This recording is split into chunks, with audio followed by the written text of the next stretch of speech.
Beliau akan berbagi pengalaman, berbagi cerita dengan kita pada malam hari ini, bagaimana tips-tips atau trik-trik di dalam menulis sebuah buku. Karena beliau memang berkecimpung di dunia literasi. Baik, sebelum kita mulai, saya akan membacakan. Minta maaf saya tidak bisa share screen karena saya layarnya nggak ada ya. Saya akan membacakan CV dari Bapak Dayu Rifanto. Beliau lahir dan dibesarkan di Nabire, Papua, dan pada tahun 2012 mendirikan sebuah inisiatif literasi bernama Buku untuk Papua yang menggalang donasi buku bacaan untuk berbagai ruang baca di Papua. Sembari bekerja di kantor pusat salah satu perusahaan perbankan besar di Indonesia. Pada tahun 2017 mulai menulis buku bacaan anak dan di akhir tahun 2018 beliau tinggal dan bekerja dari Sorong, Papua Barat. Selain menjadi pengajar dan mengelola inisiatif sosial, beliau juga melatih dan mendampingi calon penulis di Sorong. Tidak hanya itu, beliau juga aktif menjadi fasilitator kegiatan sosial dan anak muda, terutama di Sorong dan Papua Barat pada umumnya.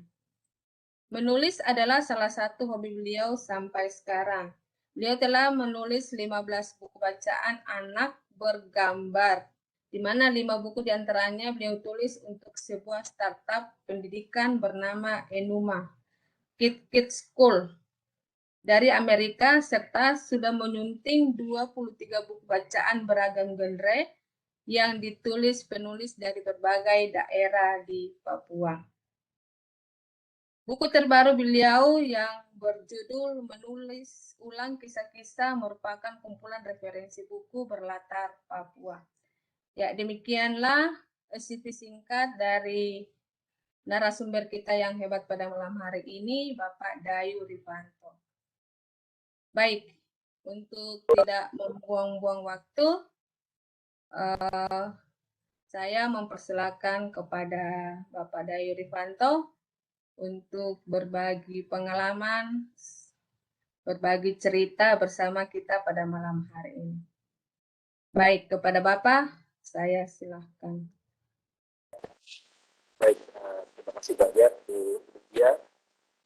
Assalamualaikum warahmatullahi wabarakatuh. Yang buat kita semua, yang saya hormati ya. Saya mengucapkan terima kasih banyak karena ini menjadi kegiatan ketiga sebenarnya saya bisa berbagi dengan teman-teman di Indonesia ya.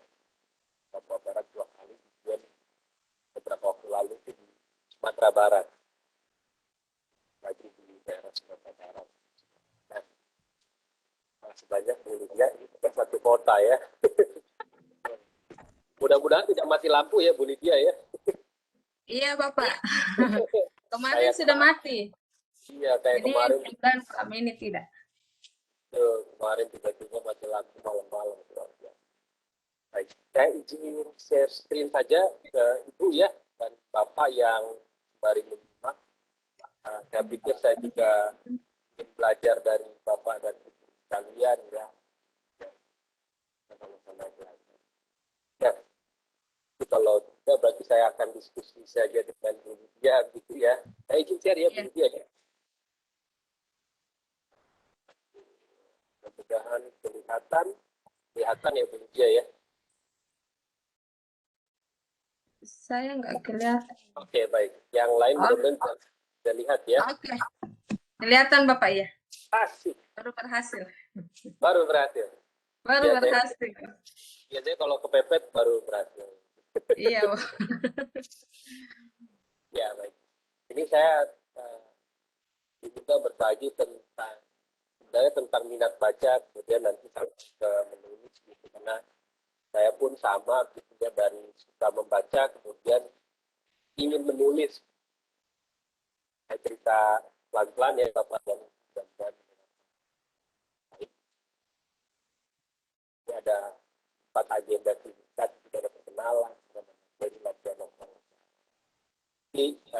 baik juga kalau saya mulai dengan sebuah pertanyaan, barangkali ada yang bisa menjawab atau ada yang bisa membacakan pernyataan saya itu.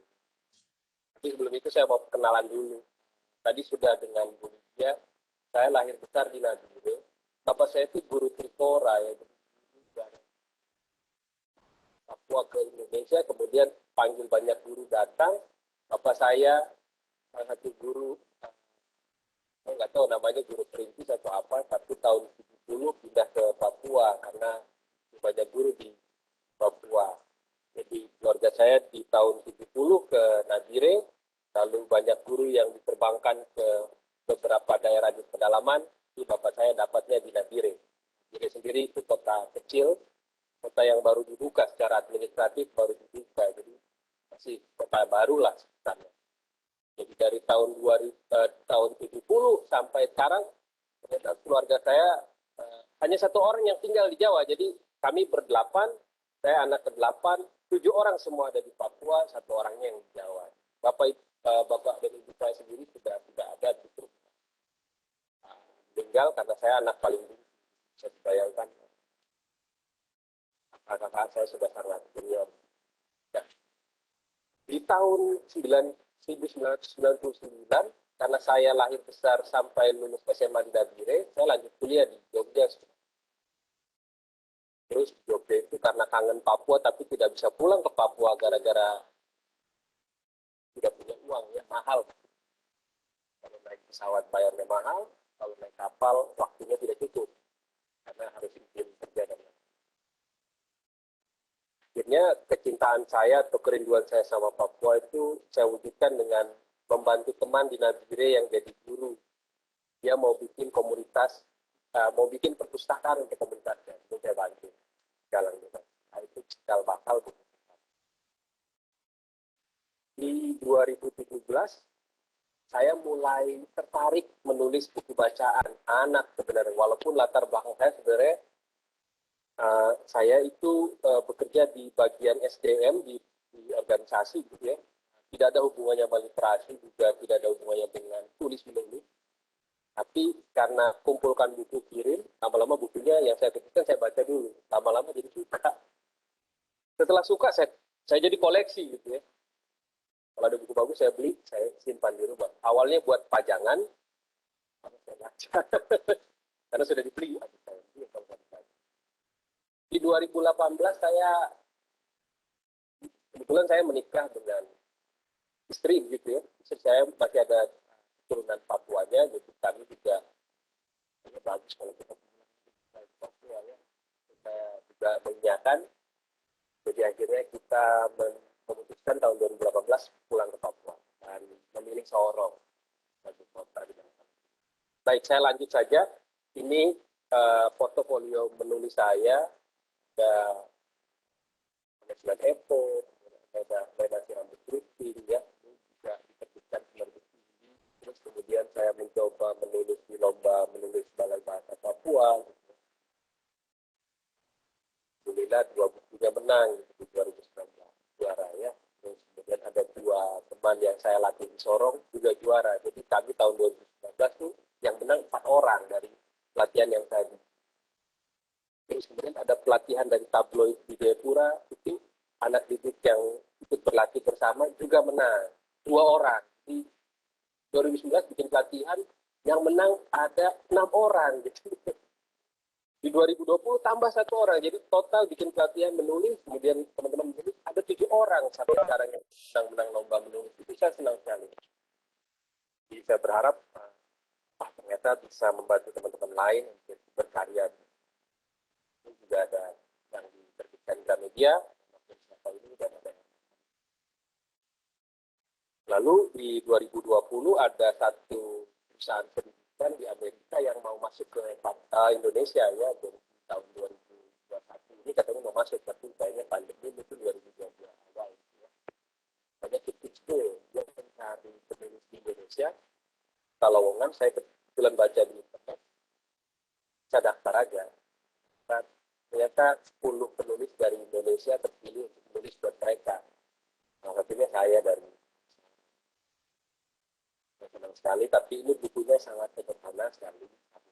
Ada tablet, dan ada yang berwarna, ada yang semi berwarna, sangat sederhana. Saya di akhir-akhir ini kesukaan saya menulis mulai saya alihkan ke saya menulis opini, resensi maupun esai, feature secara rutin di salah satu media di Manokwari. Setiap hari Senin tulisan saya dimuat oleh mereka. Ini salah satu konsepnya ya. Jadi saya menulis ragam tulisan, bagian dari eksperimen saya menulis sebenarnya. Baik, saya lanjut ke Bapak dan Ibu. Dan itu juga saya menyunting buku sebenarnya. Bukunya mulai dari buku anak sampai buku saat ya, beragam tema. Nah, baik. Saya lanjut Bapak Ibu ya. Ini mau tebak-tebakan, tapi kayaknya nanti yang tebak-tebakan saya sama Bu Lydia saja. Jadi saya skip saja tebak-tebakannya ya. Tidak apa-apa. Kalau begitu, kita mulai ya. Mudah-mudahan sudah kita. Materi yang saya sharingkan ini adalah materi saya susun karena nabrak-nabrak. Saya sendiri punya pengalaman menabrak-nabrak. Maksudnya hajar saja kanan kiri, tidak tahu caranya menulis buku anak. Saat belajar, kalau ada pelatihan saya ikut. Harapannya saya bisa menulis. Nah, setelah ikut segala macam dan bisa menulis, ini saya rangkum secara sederhana. Jadi harapannya yang mengikuti ini jadi punya gambaran. Menulis buku anak itu kayak bisa aja sebenarnya. Mudah-mudahan ya. Sudah siap, Pak? Mudah-mudahan sudah siap ya Bapak Ibu ya. Ya. Tapi sebelum itu Pak, saya mau cek ini. Kayaknya ada yang saya kenal di sini tidak ya? Kayaknya ada Ibu Sri Purnawati ya yang saya kenal. Bu Sri, dengar saya?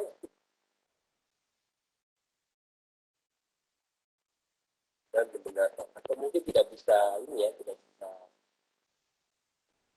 suaranya juga kalau baik. Saya lanjut lagi ya.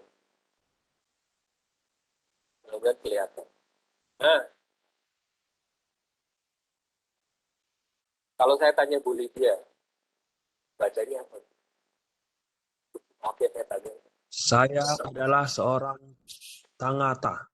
Oh, baik Bapak. Terima kasih banyak Bapak. Tadi saya kira Bu Lydia. Baik, Bapak siapa? Maaf. Doni, Pak. Pak Doni, terima kasih banyak Pak Doni. Mohon maaf Pak Doni di mana ya? Di Medan. Oh baik, di Medan. Wah, saya bangga sekali nih. Saya kira dari Papua Barat saja. Medan. Masih banyak Pak Doni. Enggak, Pak. Karena ada dari grup IG. Terima kasih banyak Bapak. Dapat share dari grup IG, Pak. Ya, makasih banyak ya sudah mau belajar ke sana. Salam kenal, saya Dayu di Sorong. Ibu Lydia berkenan baca nggak? Salam kenal. Saya seorang tangata. Saya adalah seorang tagata. Oke, tagata apa tangata nih? Tagata. Tagata ya, baik. Tangata. Oke. Oke, tangata. Wah, banyak ya. Ternyata banyak nih yang nyimak walaupun saya dimatikan. Baik, pertanyaan saya selanjutnya. Bogor nyimak, tenang. Iya, Ibu. Dari Bogor nyimak, bukan dari Papua. Oh iya, dari Bogor, Ibu. Baik, terima kasih banyak. Baik, Bapak dan Ibu, nggak apa-apa kameranya dimatikan. Saya mau tanya, tadi kan bisa dibaca, kira-kira artinya apa? Nah, tangata itu nggak ngerti apa ya? Antara Jepang apa ya?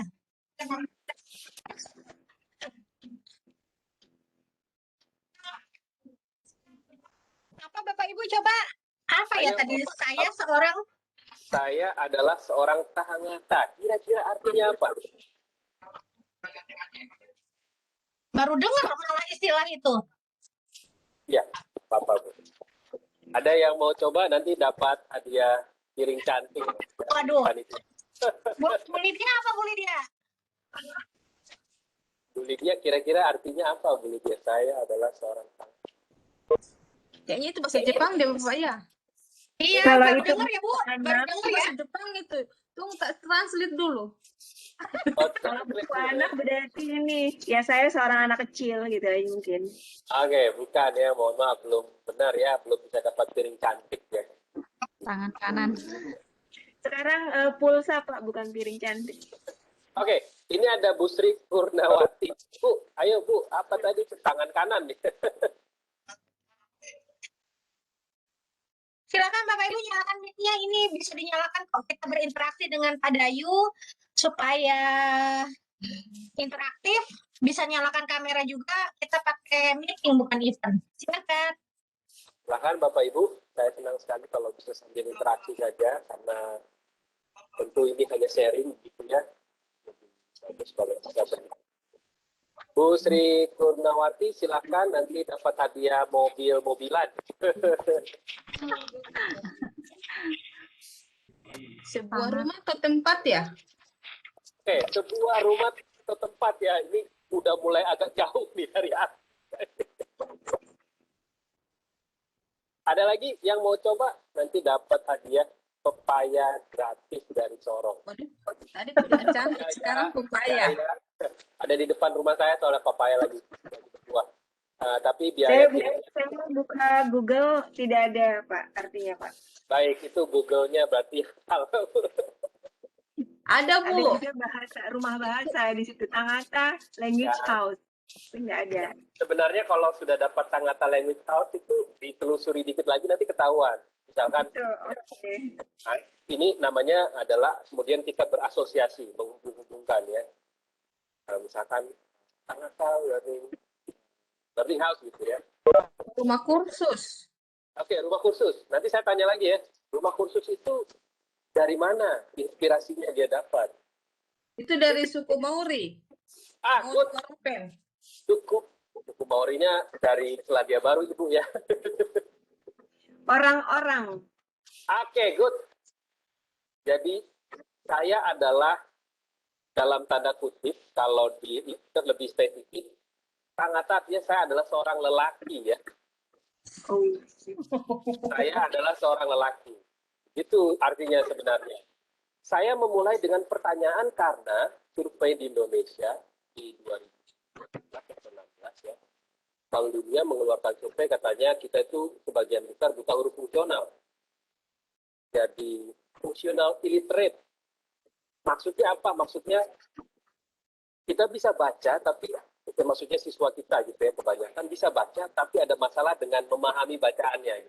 Jadi kayak tadi contohnya ya, begitu ada satu kata kita tidak paham, kita tidak bisa memaknai kalimatnya, padahal kalimatnya pendek. Menurut saya, buku bacaan anak bisa jadi medium anak-anak itu suka dengan bahasa gitu ya, dan bisa berlatih dan melatih gaya pemahamannya. Saya minta maaf ini tadi gamenya agak menarik sedikit ya, tidak jebakan ya Bapak Ibu ya, mohon maaf ya. Mudah-mudahan sudah dapat gambaran.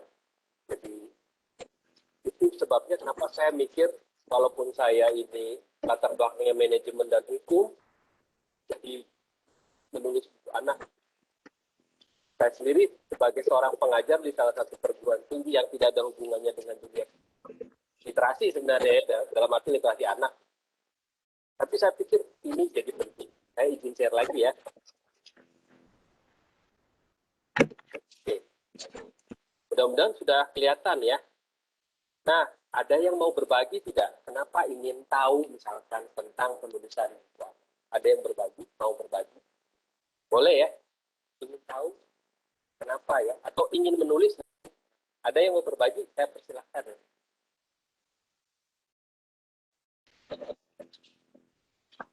Teman-teman langsung saja open mic-nya ya, Bu Lydia ya. Iya. Saya sudah set ini. Silakan. Boleh. Ada yang mau nyoba. Baik, Bapak Ibu, ada yang mau berbagi? Apa? Izin Pak. Boleh Bu, silakan. Iya Pak. ingin menulis buku anak untuk mengenalkan sejak dini anak-anak untuk mengenal buku begitu Pak. Apalagi dari membaca. Anak-anak yang belum bisa membaca biasanya senang melihat buku yang bergambar dengan kata-kata yang sedikit biasa. Ya, itu pengalaman saya, Pak. Terima kasih. Terima kasih banyak, Bu. Saya senang banget tuh.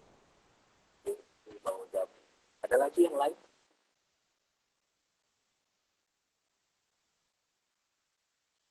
Atau ada yang ingin sekedar ingin tahu juga boleh ya.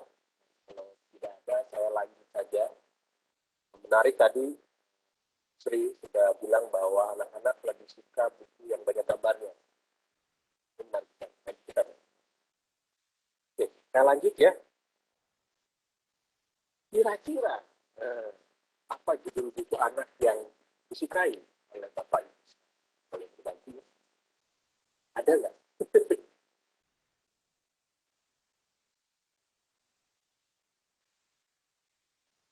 Apakah ada? Yang sesuai dengan hobi mereka.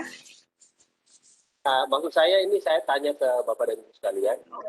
Dari pengalaman Bapak dan Ibu, ada nggak buku anak yang Bapak Ibu sukai? Judulnya apa? Ada. Ada Pak, ada. Iya, apa Bu? Di dan Kindi. Oke. Ada lagi yang lain? Yang lain maksudnya yang lain mau memberi berbagi cerita. Apa buku anak yang paling disukai? Ini anak-anak umur berapa, Pak Dayu? Anak-anak umur berapa dulu nih? Ini saya tanya kepada kita semua, apakah ada buku anak yang kita sukai gitu? Barangkali masih punya memori buku anak ini yang Ada. Kindi dan Ada. Kindi. Si Anderson. Komik. Oke. Ada komik ya, ada komik judulnya apa Bu? Masih ingat? Kalau saya komik suka Doraemon Bu. Habis kalau nggak punya duit lihat Doraemon rasanya kaya sekali, bisa ambil segala macam. Mickey Mouse. Dulu lima sekawan, Enid Blyton, Bebek. Agatha Christie. Wasiat, Pak. Gimana? Majalah Bobo. Oke, Donald Bebek suka. Donald Bebek, Bobo, Mickey Mouse. Mickey Mouse, Disney ya, Bibi dan Kindi, Pak. Bibi dan Kindi. Bimbi dan Kim. Oke. Tom and Jerry. Wah berantem terus ini berarti ya. Ada lagi? 5 sekawan tadi ya. Oke. Iya, Enid Blyton.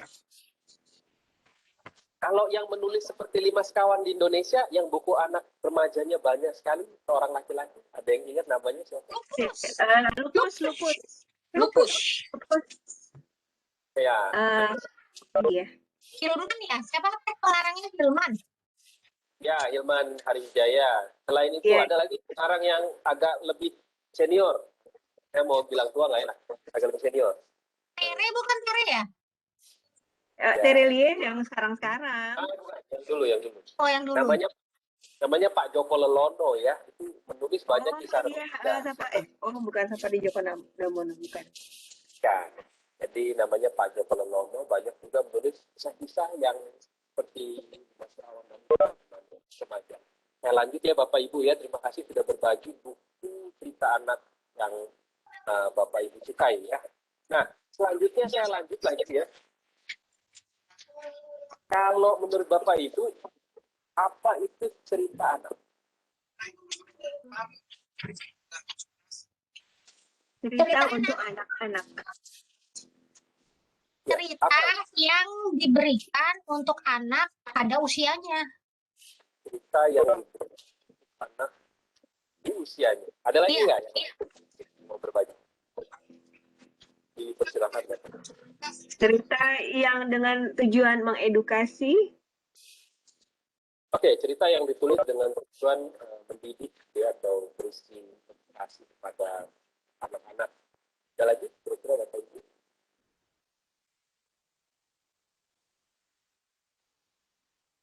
Cerita yang ruang lingkupnya seputar anak. Oke, ini menambah perspektif kita ya, melengkapi ya, jadi cerita yang ditulis dalam untuk ruang lingkup anak. Ini juga di chat ada ya kalau kita baca. Oke, dari Pak Sugiarto, cerita yang ditujukan atau diperuntukkan bagi anak atau untuk anak dan tujuannya mendidik ya atau mengembangkan karakter. Baik, terima kasih banyak Bapak dan Ibu. Kita akan lihat pengertian dari ahli, tapi menurut saya Bapak Ibu kalian bisa menangkap apa maksud atau apa yang ditujukan. Ya. Baik, kita akan lihat ini dari Ibu Riris Toha Sarumpait.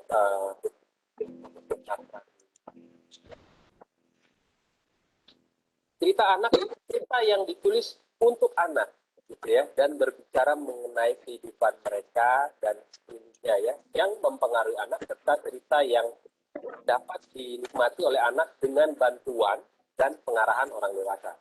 Atau ini pendapat berbeda dari ahli yang lain lagi, bicara soal buku bacaan yang dibaca secara khusus, cocok untuk memuaskan anak.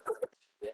Jadi sengaja, ceritanya sengaja ditulis untuk anak, dunianya menyesuaikan dengan minat anak, gitu ya. Dunianya seperti apa, dan melihat tingkat perkembangan emosi anak seperti apa, daya pikirnya, intelektualnya gitu, dan tujuannya bisa memuaskan mereka, gitu ya. Jadi buku anak itu memang ini kalau kita lihat dia pengen jadi lebih luas, gitu ya. Jadi ditulis untuk anak secara sengaja, harus sesuai minat mereka, gitu ya, dan memperhatikan perkembangan emosional. Nah, saya lanjut nih Bapak Ibu, mudah-mudahan sudah ada gambaran ya.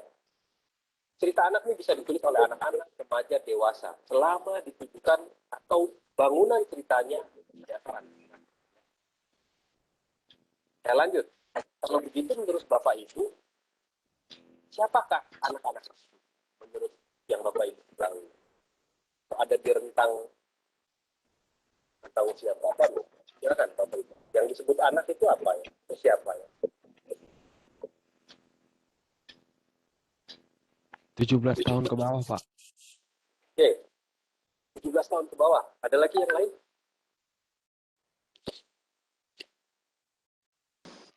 Dua 12 tahun ke bawah, 12 tahun sampai 5 tahun. Oke, 12 tahun sampai 5 tahun itu anak-anak. Ya. Ada lagi yang lain? Ini sudah dua pandangan yang berbeda ya. 12 tahun ke bawah, 12 tahun sampai 5. Ada lagi yang lain? Kalau anak itu menurut saya dari balita sampai dengan 12 tahun. Oke, dari balita sampai 12 tahun. Ada lagi yang lain? Ada? Dari 5 sampai 13 tahun. Oke, gimana kalau kita cari pasnya aja? Silakan Ibu. Di diskon lah, biar bisa dapat pasnya. Ada lagi yang mau? Oke, ini Pak Enan ya, Pak Enan Tariana. Usia SD Pak itu anak-anak. Oke, saya tanya ke Bapak Ibu ya, mau nih. Bapak Ibu tahu Harry Potter?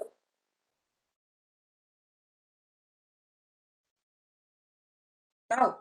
Tahu ya.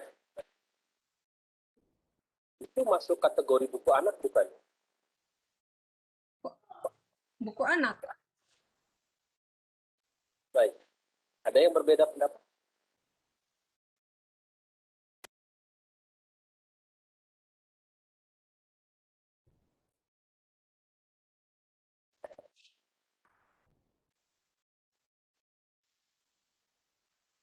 Ada yang merasa Harry Potter bukan buku anak?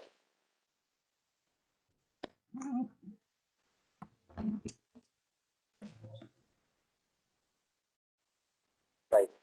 Kalau begitu balik lagi ya tadi. Anak itu siapa? Menurut pandangan Bapak Ibu ada perbedaan-perbedaan yang kan ada yang dari 5 sampai 12. Ada yang bilang, Pak dari umur 6 tahun sampai 12 tahun itu anak. Pak. Terus kemudian ada yang 8 17 tahun ke bawah itu anak. Jadi ada perbedaan pandangan. Mari kita lihat ya.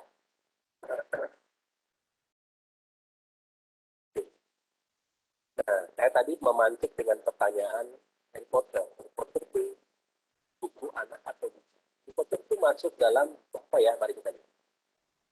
Nah, ini anak dan rentang usianya. Menurut Kementerian Kesehatan, anak itu dari 18 tahun sampai bayi ya.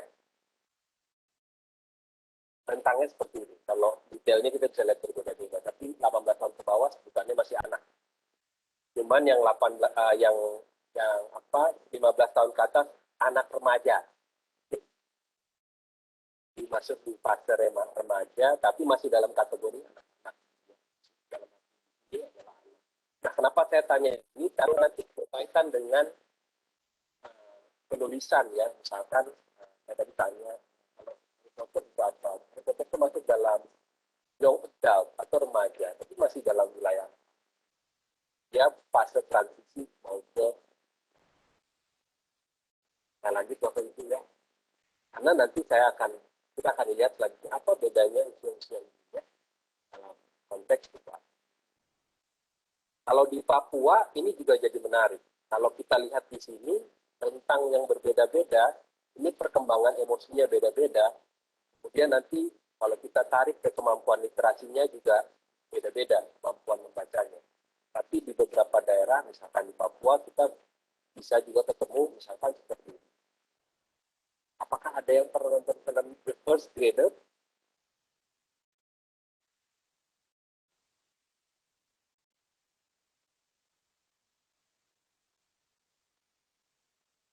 Apakah ada yang pernah menonton film The First Grader?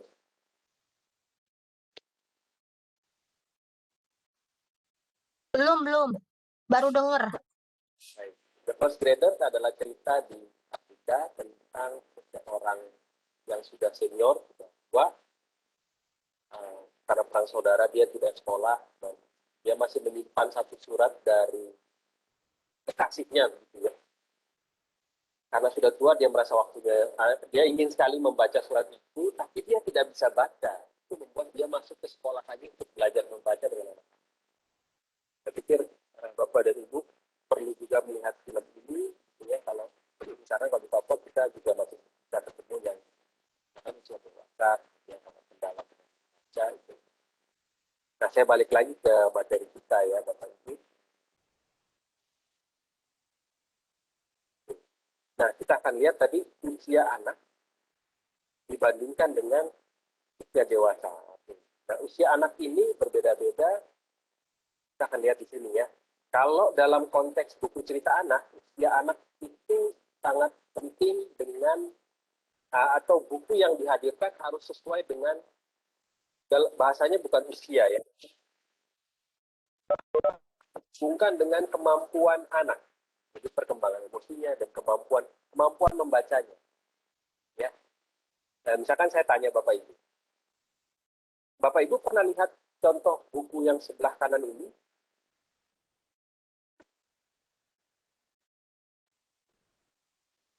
Ini buku ya. Pernah melihat?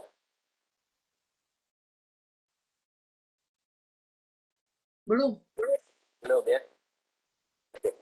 Itu buku apa mainan? Ya, Kayak tas. Seperti mainan. kayak mainan. Ini namanya buku kain, Bu. Oh, Buku kain.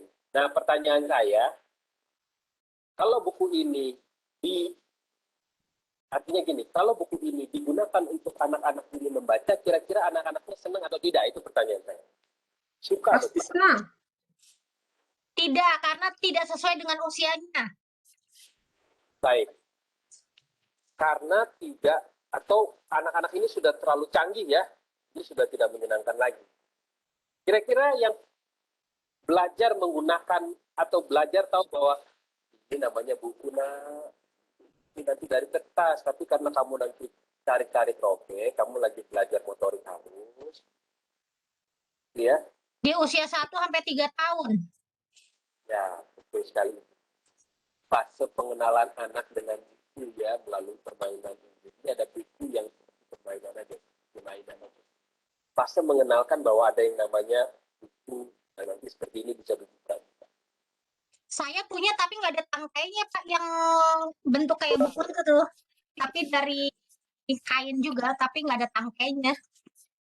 Jadi Ibu sudah Saya terbiasa dulu bikin mengenalkan. sendiri, Bu Umi. Iya, Bikin untuk anakku, bikin sendiri. anak udah gede Teh. Nah, dulu zamannya Nisa masih kecil. Oh, Teteh bikin. Nah, jadi itu bagaimana Bapak dan Ibu mengenalkan balitanya dengan buku, dengan mainan itu bermanfaat tidak? Ada yang mau berbagi? Bermanfaat Pak. Sampai anak saya tuh di usia 2 tahun belum bisa membaca, hafal satu buku yang Bimbi dan Kindi itu, karena tiap malam dibacain. Sampai di titik koma dia hafal gitu ya. Jadi dipikir orang sudah bisa membaca, padahal karena sering dibacain, jadi dia hafal satu buku cerita dengan melihat gambarnya. Baik, makasih banyak. Jadi kita bisa langsung dengar testimoni dari Ibu ya, salah satu orang tua yang merasa bermanfaat mengenalkan anak-anak dengan dari. Oke, saya lanjutkan lagi ya Bapak Ibu. Oke, kalau ini anaknya yang sebelah kiri ketemu bukunya yang sebelah kanan, kira-kira gimana anaknya? Suka nggak? Enggak, karena nggak sesuai usianya. Oke, nah nggak sesuai usianya ya. Kalau dapat buku kayak gini, kalau bukunya bekas mungkin sudah dirobe-robe juga ya. Tulisannya terlalu kecil kalau menurut saya Pak untuk anak seusia ini. Baik, bisa juga gambarnya terlalu kata-katanya terlalu banyak dan terlalu kecil. Sedangkan anak-anak yang balita masih sangat visual ya. Jadi membacanya adalah membaca gambar. Ya, jadi anak kecil itu sudah bisa membaca, tapi membaca gambar, dia membaca secara visual. Baik Bapak dan Ibu. Ini menjadi analogi betapa pentingnya kita mengerti bahwa setiap anak punya buku yang harus sesuai dengan dia. Misalkan saya tanya, Bapak Ibu kalau buku itu ternyata isinya teks semua, terus anak-anak kita di sekolah kita suruh baca, kira-kira tenang nggak kira-kira? Enggak, saya aja nggak suka Pak. Baik, Ibu aja nggak suka ya? Monoton Baik. kalau kalimat aja gitu, nggak ada variasinya ya. Kalau nggak ada gambarnya, pusing juga Bu ya? Iya. Bisa jadi perpustakaannya bukunya banyak, tapi bukunya semua. Terus nanti kalau anak-anak yang nggak suka baca, kira-kira kita bilang apa kepada anak? Males.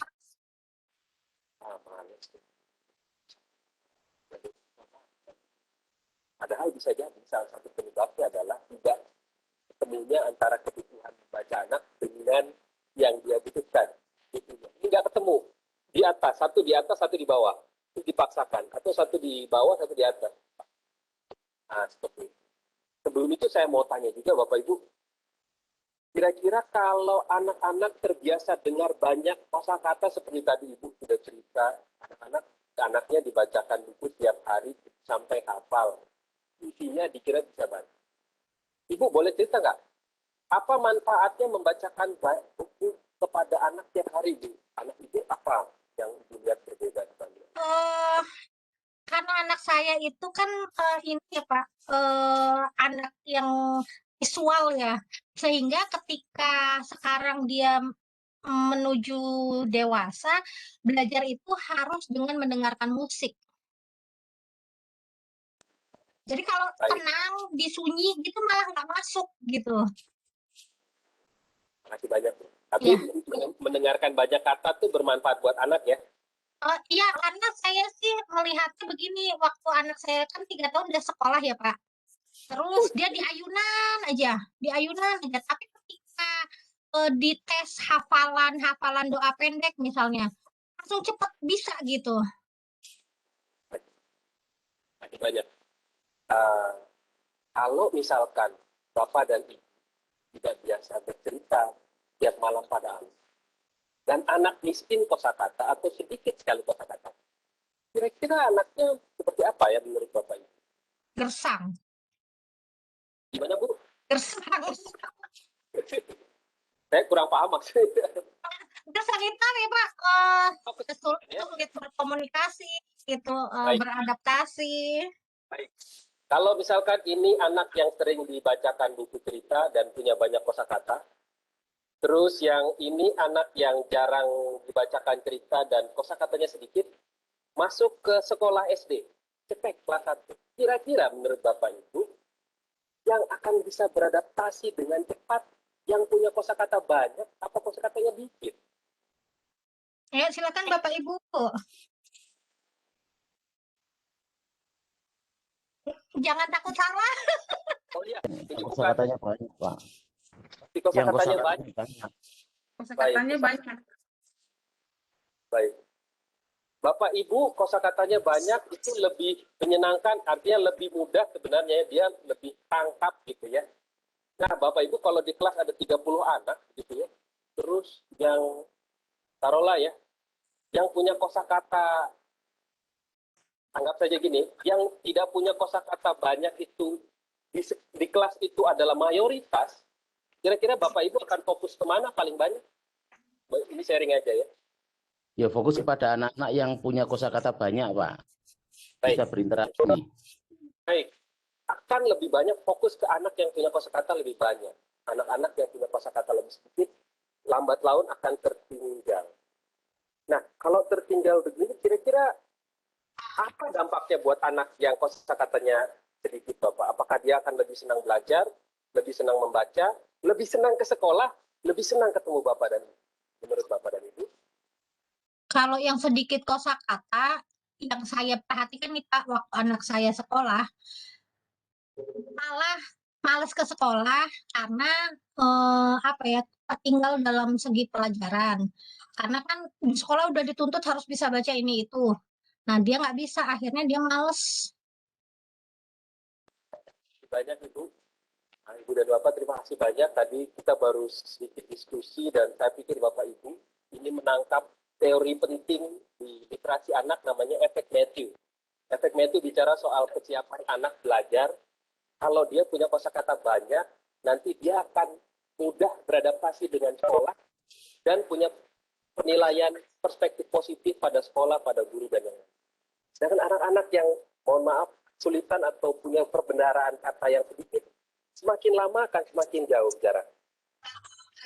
Bayangkan kalau kemudian di rumah orang tuanya juga nggak peduli, gitu ya. Apa yang terjadi? Bisa jadi anaknya juga tidak nyaman, tidak bisa belajar dengan baik dan kemudian tidak dampak sosialnya. Baik, saya lanjut aja itu sedikit intermezzo. Nanti kalau Bapak Ibu mau baca jurnalnya, saya kirimkan namanya efek Matthew dalam literasi awal. Saya lanjut Bapak Ibu ya. Oke.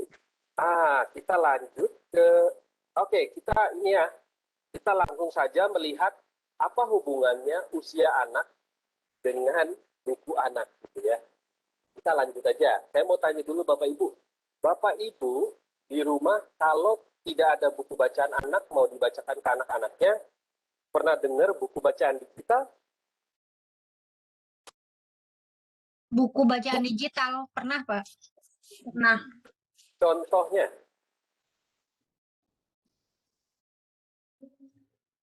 Lupa Atau judulnya apa ya? Tidak, maksud saya yang bisa diakses secara gratis, legal. Ada yang bisa berbagi, kira-kira apa ya? Yang Milea itu kemarin ya, ada Milea.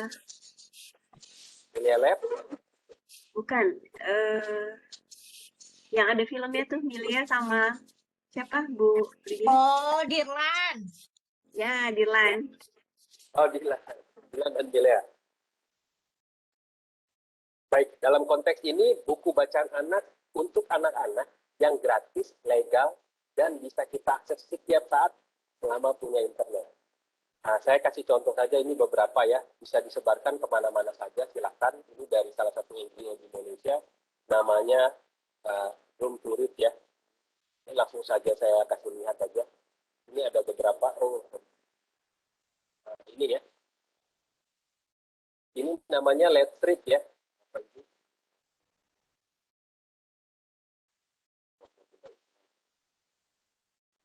Ini contohnya ya. Oke. Nah, ada lead strip, ada literasi cloud. Ini dua dari banyak ya, berbahasa Indonesia juga. Ini saya contohkan saja ya. Ini ada Lili dan Kolam Misteri. Ini aslinya seperti ini, saya mundur ya. Ini bukunya gratis, banyak semua ini gratisan. Jadi kalau mau saya kirimkan link. Ini tinggal kita, kalau teman-teman yang di Sorong datang ke Gramedia, nanti ketemu juga ada judul buku Lili dan Kolam Misteri. Kalau ingin berhemat, baca aja di sini. Dan tempel. Itu ya, Bapak Ibu ya. Kita lihat ya, Bapak Ibu. Bisa bisa share link ya, Pak? Oh bisa. Habis ini saya share ya, Bapak. Di kolom komentar. Oh Oke, boleh. Pak. Mau sekarang juga boleh. Sebentar ya, saya berbagi dulu, nanti saya share. Saya janji pasti saya share. Thanks, Pak. Oke. Ya, ada lagi yang mau bertanya dulu, boleh. Sebelum saya sharing. Atau mau coba-coba dulu. Jadi itu hanya bisa kontributor gimana Pak Dayu? Oke, satu-satu Bu, silakan. Baik, satu-satu. Yang mau bertanya silakan raise hand. Chandra dulu deh. Kalau untuk jadi kontributor gimana caranya? Oke, kontributor menulis. Iya. Kalau kontributor menulis, saya sarankan yang kalau ini tuh mereka kurasinya cukup serius. Kalau mau yang lebih kurasinya yang versi bersahabat, maksudnya mereka sangat senang ada mereka gitu ya. Itu ada di sini Ibu, saya kirim tautannya ya.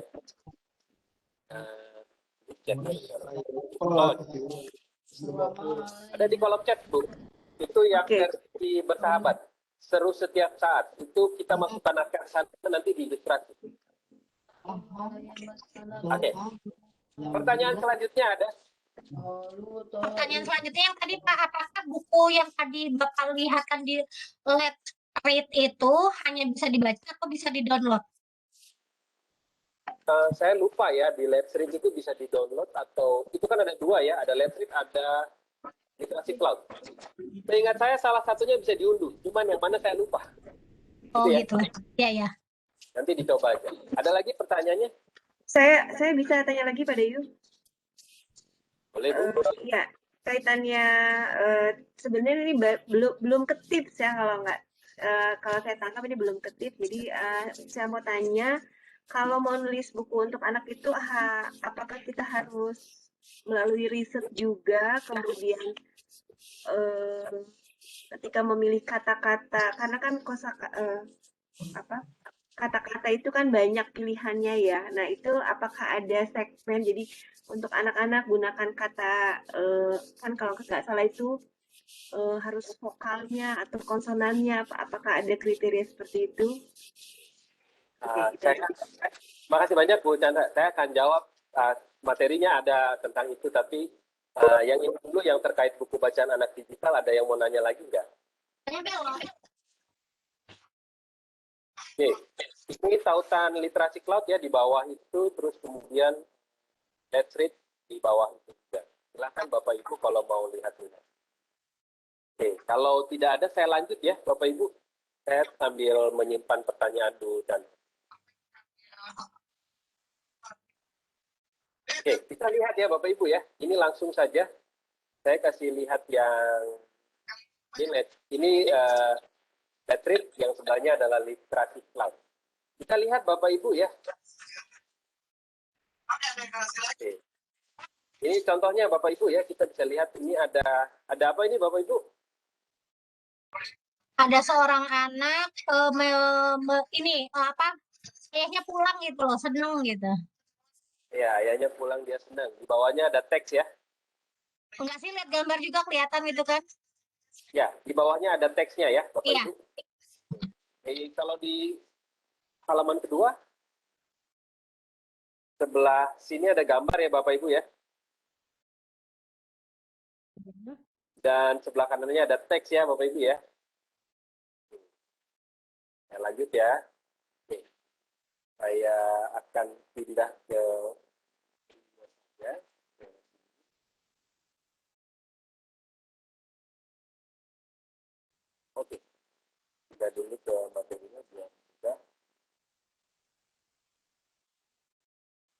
Bapak Ibu masih mengikuti saya?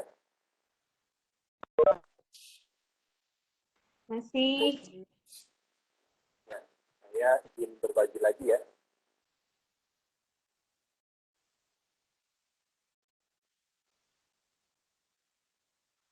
Terlihat? Oh.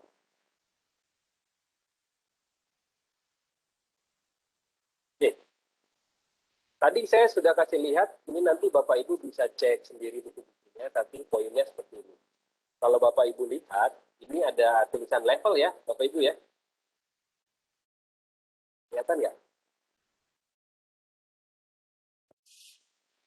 Kalau di sini ada level ya, misalkan saya buka ya. Kita lihat jenjangnya. Ada berapa banyak Ibu, Bapak?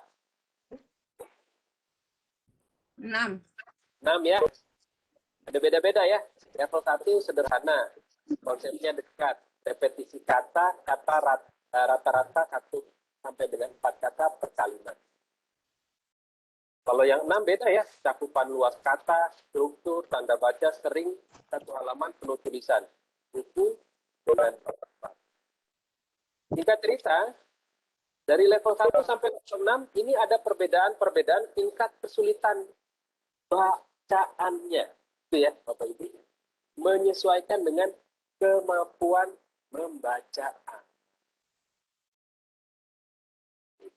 Sampai di sini cukup jelas, Bapak Ibu, bahwa ini memberikan gambaran kepada kita bahwa buku bacaan anak itu ada jenjangnya ya, Bapak Ibu ya.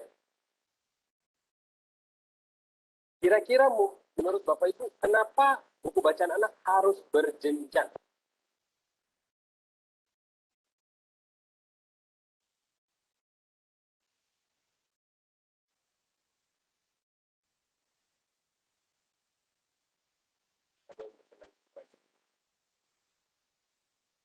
Kaitannya dengan daya serap dan tingkat pemahaman. Daya serap, tingkat pemahaman, juga perkembangan anak. Agar lebih mudah dipahami. Ya, agar lebih mudah dipahami, makanya ada penunjangan. Saya akan lanjut. Usia, Pak Dewi, usia? Ya, usia juga sangat berpengaruh ya. Tapi nanti saya akan perlihatkan itu sampai di tahun 2019 Kementerian Pendidikan dan Kebudayaan mengeluarkan buku ya.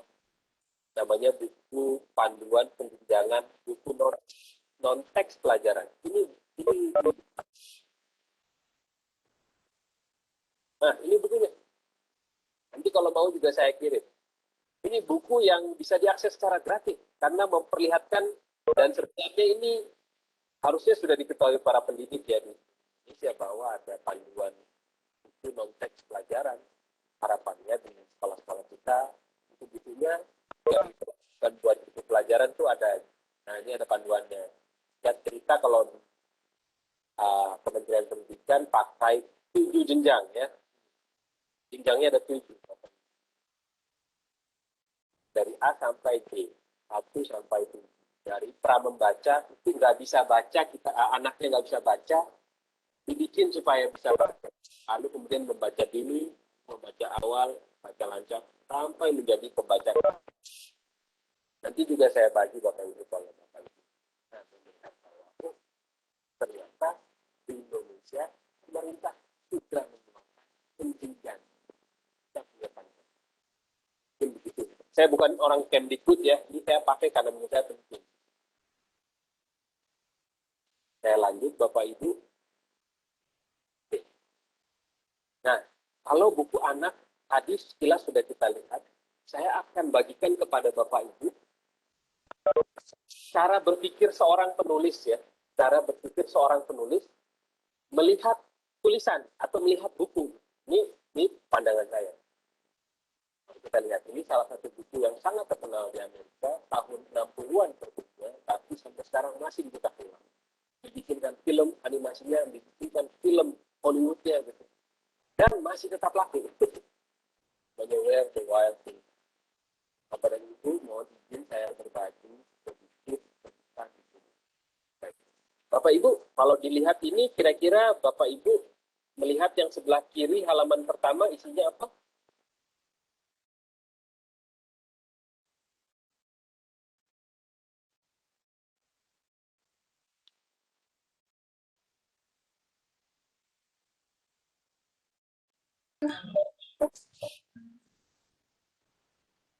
Ini halaman 1, ini halaman 1, ini halaman 2. Ini kan buku cerita anak ya. Ini halaman 1, ini halaman 2. Baik, halaman 1 isinya apa Bapak Ibu? Kata. Kata, kalimat, narasi, teks, ya, bahasa teks Pak. Yang sebelah kanan, halaman 2. Gambar. Bahasa gambar, bahasa visual. Sebelah kiri, bahasa teks. Sebelah kanan, bahasa gambar. Nah, pertanyaan saya adalah kira-kira jadi apa yang dipelajari ya Bapak Ibu? Oke, ini bagus juga ya Bapak Arya atau Ibu Arya, Bapak Arya. Sebelah kiri kalimat, sebelah kanan gambar. Baik. Oh, kaitannya sama fungsi otak. Otak kiri, otak kanan kayaknya. Nah, kalau buku Anda kan paling sering kita lihat itu kiri teks, kanan gambar. Saya ulang lagi sekali lagi ya, Bapak Ibu, nanti barunya maksud saya. Oke, saya ulang Bapak Ibu ya. Saya ulang ya. Misalkan, kemudian saya sebagai seorang penulis, udah tahu nih, pada suatu malam, Max ini menggunakan baju serigalanya dan kira-kira dia melakukan sesuatu lah di kamarnya. Itu ya, itu di halaman sebelah kiri. Nah, saya ini seorang penulis, tidak bisa menggambar. Saya akan tanya kepada Bapak Ibu, kalau pada sebelah kanan ini saya tidak bisa gambar, dan saya harus bikin petunjuk menggambar kepada seorang ilustrator, kira-kira tulisannya seperti apa Bapak Ibu? Atau saya harus bikin petunjuknya seperti apa?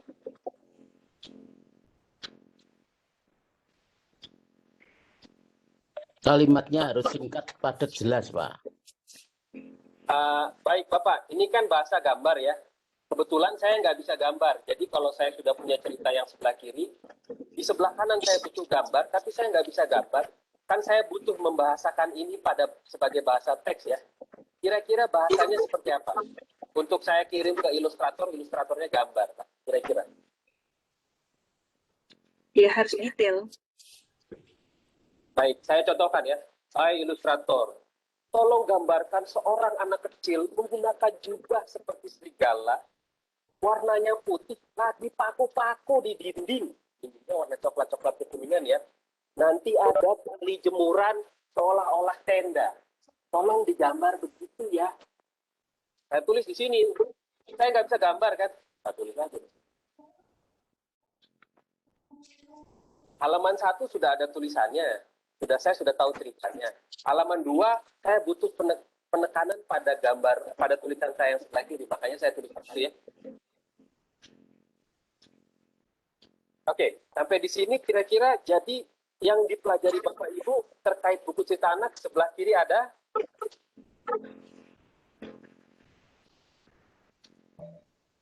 Ada teks. Ada teks. Sebelah kanan ada? Gambar. Ada gambar.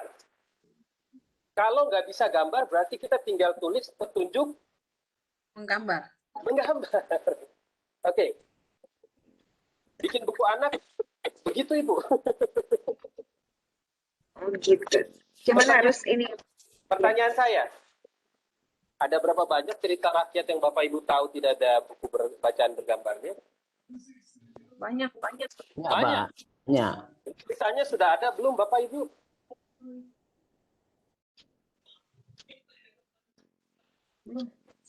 Ceritanya sudah ada atau harus kita cari-cari lagi atau sudah ada? Sudah ada, Pak. Sudah ada ya, tapi kan bukan bentuk buku bergambar. Ya? Jadi ada yang, saya kasih contoh ya misalkan. Bapak Ibu, apakah ada yang mau bermain siapkan 2 kertas? Atau 1 kertas juga nggak apa-apa dilipat 2 ya. Ada yang mau bermain? Cantik lagi, Pak. Hah? Dapat film cantik lagi. Kali ini kopi gratis. Sudah malam. Bapak Ibu silakan menyalakan videonya supaya bisa dilihat. Ini 1 halaman saja bisa Yang satu ditulis halaman 1 di bawah kiri, yang kedua halaman 2. Ini saya kasih contoh dulu ya sambil mencari, Bapak Ibu. Ini saya kasih lihat ya. Kalau Bapak Ibu tadi perhatikan yang dipelajari sebenarnya halaman buku anak itu pada umumnya sebelah kiri itu halaman berisi cerita atau narasi, sebelah kanan gambar atau ilustrasi. Nah, kita akan mulai ya. Kita akan menggunakan cerita yang sederhana aja. Saya akan googling cepat ya. Kita akan berlatih aja singkat saja ya. Sambil Bapak Ibu menyiapkan siapkan ini ya.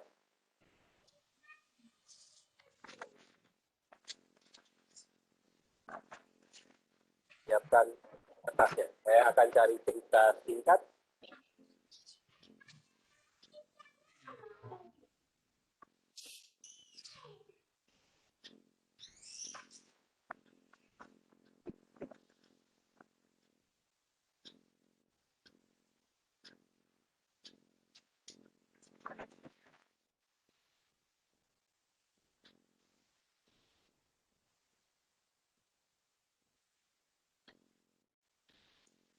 Oke, Bapak Ibu, ini saya minta maaf, saya carinya cepat aja, jadi ceritanya saya juga tidak serak sebenarnya, tapi nggak apa-apa ya.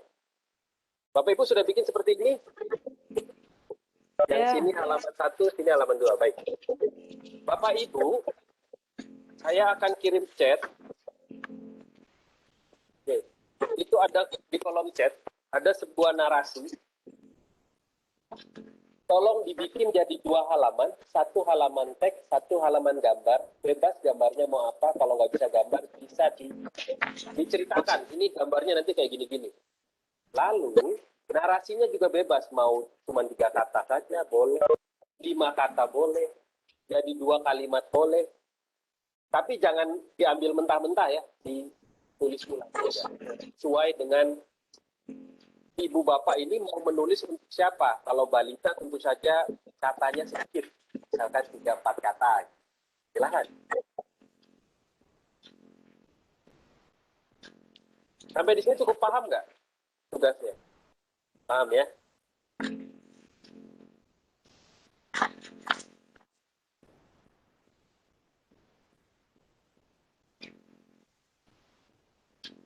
Kalau begitu saya kasih waktu Bapak Ibu sekitar 2 jam lah ya. 2 jamnya kelamaan. Saya dikasih kartu kuning sama kita.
Baik, Bapak Ibu ada yang sudah selesai?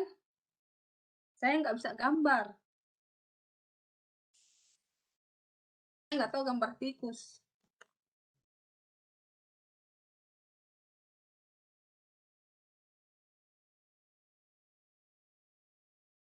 Ya, Bapak Ibu kalau nggak bisa gambar, silahkan diilustrasikan dengan kata.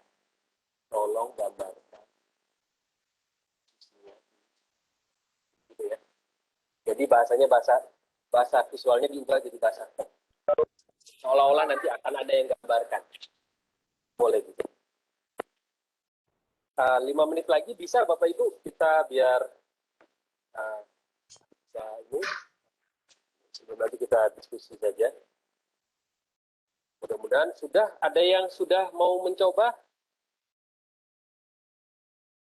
Nanti saya kasih lihat juga. Kebetulan saya juga mendampingi banyak penulis buku anak. Naskahnya begitu. Nanti saya kasih lihat naskah aslinya seperti apa. Dan buktikan seperti apa.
Oke, baik. Bapak dan Ibu, kita bisa langsung saja. Ada yang mau berbagi? Ada yang sudah selesai? Boleh. Silakan. Halaman satunya apa ya?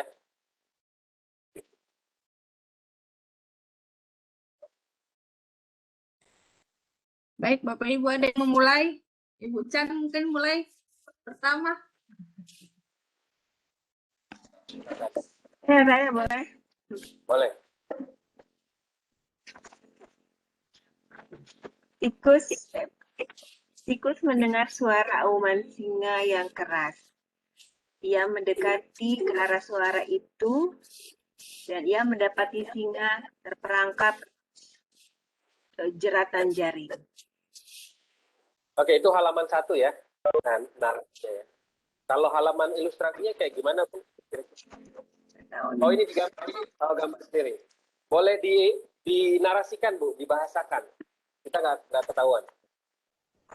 Agak nggak bisa dilihat soalnya. Oh iya, jadi seperti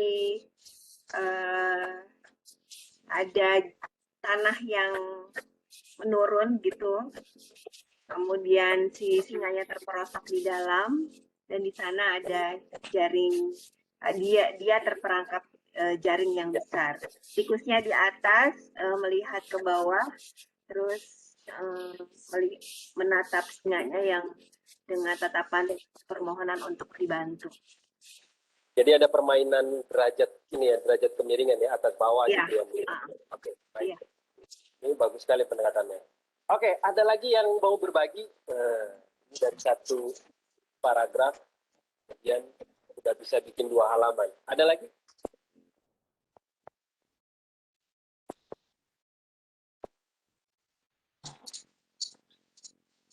Saya kasih 1 orang lagi, kalau nggak ada kita lanjut, langsung ke tanya jawab saja. Kalau ada, silakan. Siapa tahu ada yang mau nyoba. Saya Pak ya. Oh iya, silakan. Boleh Ibu, boleh. Baik, jadi di halaman pertama yang narasinya, singa minta bantuan tikus untuk melepaskan jaring yang sengaja dipasang oleh pemburu. Lalu di bagian halaman kedua, di suatu tempat ada misalnya kayak hutan begitu, tikus ini sedang bermain, lalu dia mendengar ada suara singa. Nah, waktu dia ke sana dia pergi melihat ternyata singa sudah jatuh ke dalam lubang. Nah, singanya berteriak minta tolong. Jadi tikusnya ini mencari tali atau kayu untuk Enggak, membantu tikusnya kan singanya kecil, Bu. keluar. Tikusnya kecil, masa ngambil tali? Tikusnya itu nanti gigit talinya, Bu. Iya, ditarik. Ya, baik. Tikusnya kecil. Oke, terima kasih banyak Bu Lydia sudah berbagi ya. Kalau misalkan saya diminta berbagi misalkan, saya akan menuliskan ini untuk anak yang belum bisa baca, untuk kelas 1 SD misalkan. Halaman teksnya ada 3 kata aja. Tikus, tolonglah aku. Misalkan, tikus, tolong aku. Halaman kanannya itu gambar singa tertutup jaring-jaring dan diingatkan. Sederhana itu. Jadi penulis itu adalah Tuhan buat bukunya, bebas kayak gimana saja, boleh ya. Tadi dengan contoh sederhana kita sudah bisa membayangkan ada halaman pertama, ada halaman kedua dari narasi sederhana yang diambil dari internet. Padahal kalau dalam konteks buku, misalkan dalam konteks ada banyak cerita rakyat yang tidak dalam gambar bisa di dan terutama yang misalkan yang aman adalah yang fabel-fabel. Oke, saya lanjut lagi, Bapak Ibu, saya akan beri tips cepat kita diskusi saja. Ini saya kasih contoh juga ya. Saya membagikan contoh saja ini Bapak Ibu.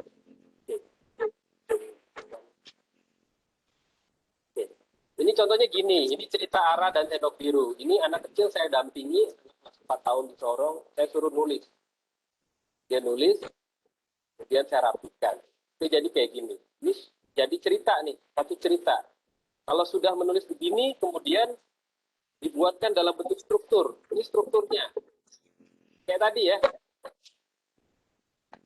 Ini teksnya, sebelah kiri teksnya, sebelah kanan gambarnya.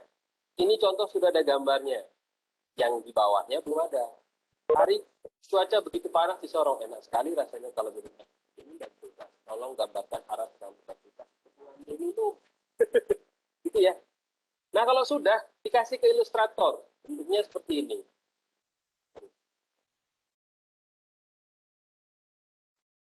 Bentuknya kayak gini. Ini sudah jadi buku ya. Ini kayak gini nanti. Terus kemudian tinggal di layout, kiri gambar, kiri teks, kanan gambar. Itu Bapak Ibu secara sederhana ya. Saya lanjut lagi ke ini biar punya gambaran gitu ya Bapak Ibu. Gitu ya.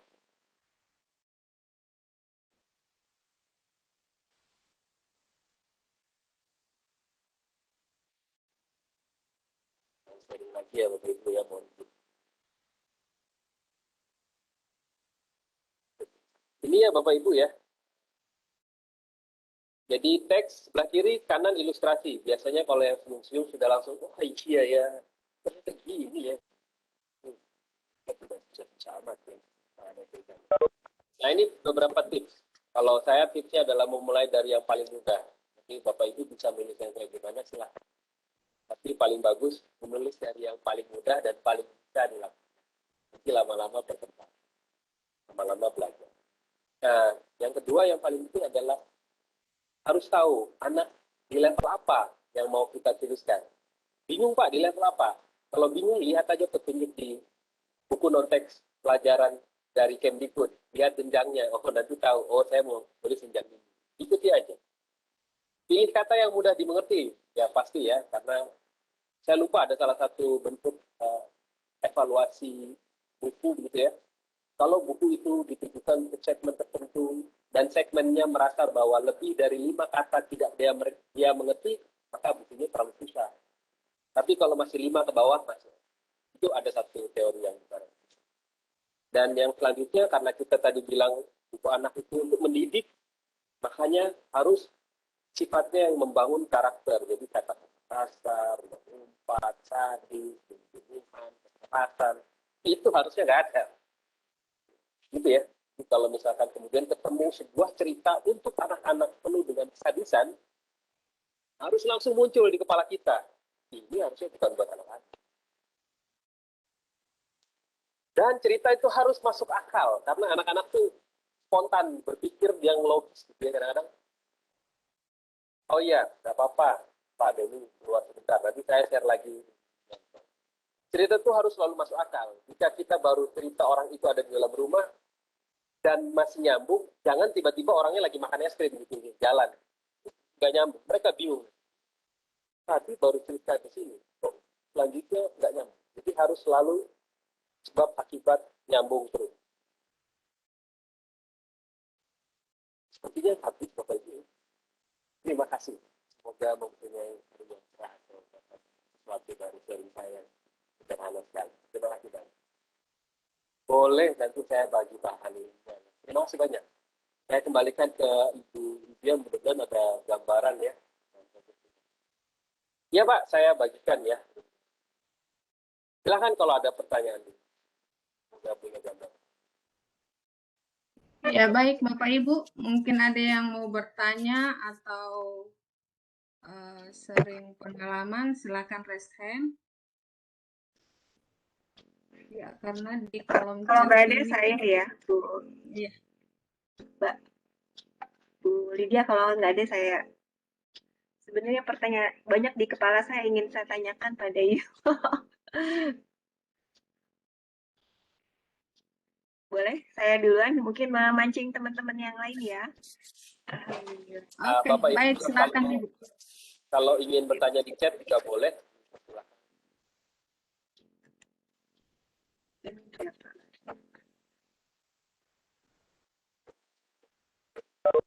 Kalau kayaknya saya duluan boleh? Boleh, Ya, boleh. baik, silakan Ibu ya. Pak Dayu, iya sebenarnya banyak dan ini dulu deh. Tadi saya tertarik pada level-level itu tadi ya, level-level bacaan tadi. Kalau di matematika itu, di geometri itu ada level Van Hill ya. Jadi artinya level itu yang di situ nggak ada sembarang batik yang sudah dipakai lah. Tolong di itu Bu Lydia di mute. Oke, yang saya ingin tanyakan, ini kan kaitannya dengan membudayakan membaca, ya kan? apakah untuk memudayakan itu kita mulai dari bacaan level 1 dulu kemudian meningkat seperti itu atau gimana? Karena kalau kami di matematika itu level-level untuk memahami dari level 0 sampai level 4 level Franhill itu tidak mengenal usia. Jadi siapapun kalau misalnya pemahamannya level 0 ya level 0. Nah, pertanyaan saya, ketika kita ingin memudayakan itu, apakah kita mulai dari bacaan yang level rendah dulu baru meningkat atau gimana? Itu satu. Terus yang kedua, kita kan melihat juga banyak buku dari luar atau film-film buku yang difilmkan itu banyak juga yang absurd, banyak juga yang logikanya juga ya tidak logis gitu loh, karena bermain di imajinasi. Nah, ini gimana Pak Dayu untuk buku-buku? Karena kan tadi kan disampaikan harus logis, tapi kan banyak juga buku yang di luar logika kita. Itu gimana? Itu dulu deh. Baik, makasih banyak ya. Yang terkait buku itu, yang penjenjangan itu terkait minat baca ya. Penjenjangan itu memang juga tidak bicara umur, tapi bicara kemampuan. Ya, jadi sepakat dengan penjenjangan dari Kemdikbud juga nggak bicara umur. Tadi saya bicara umur anak-anak tuh hanya mau menggambarkan bahwa anak-anak itu punya perbedaan perkembangan psikologi ya. Kalau kita mau nulis, maka kita harus peka pada usianya. Tapi kemampuan membaca itu pada saat level penjenjangan itu nggak ada umur sekian berarti dia ada di level baca prabaca, nggak ada. Tapi adanya adalah kemampuan membaca. Kalau kemampuan membacanya pada level bawah ya dia baca di situ. Jadi seperti tadi ada orang yang dewasa banget, yang tua, ya itu pasti kemampuan membacanya adalah prabaca. Bacanya ya baca yang patah, begitu ya. Nah, kemudian selanjutnya terkait logis. Yang saya maksud dengan logis itu maksudnya ceritanya itu kalaupun imajinatif ya masuk akal. Maksudnya masuk akal itu gini ya. Ada hubungan sebab akibat yang bisa dimengerti anak. Gimana ya ceritanya ya? Jadi misalkan saya cerita gitu ya. Kalau saya cerita terus misalkan karena kalau bikin cerita tuh dia nggak boleh lompat-lompat juga ya. Jadi ceritanya plotnya ya. Ya terhubung gitu ya. Tidak bisa tiba-tiba muncul gitu. Nah itu maksudnya di situ. Kalau terkait ceritanya ini imajinatif, Pak, ini orangnya akan ada di, misalkan bisa hewan-hewan bisa ngomong. Nah, itu kalau itu juga bisa, tapi bangunan ceritanya harus masuk akal.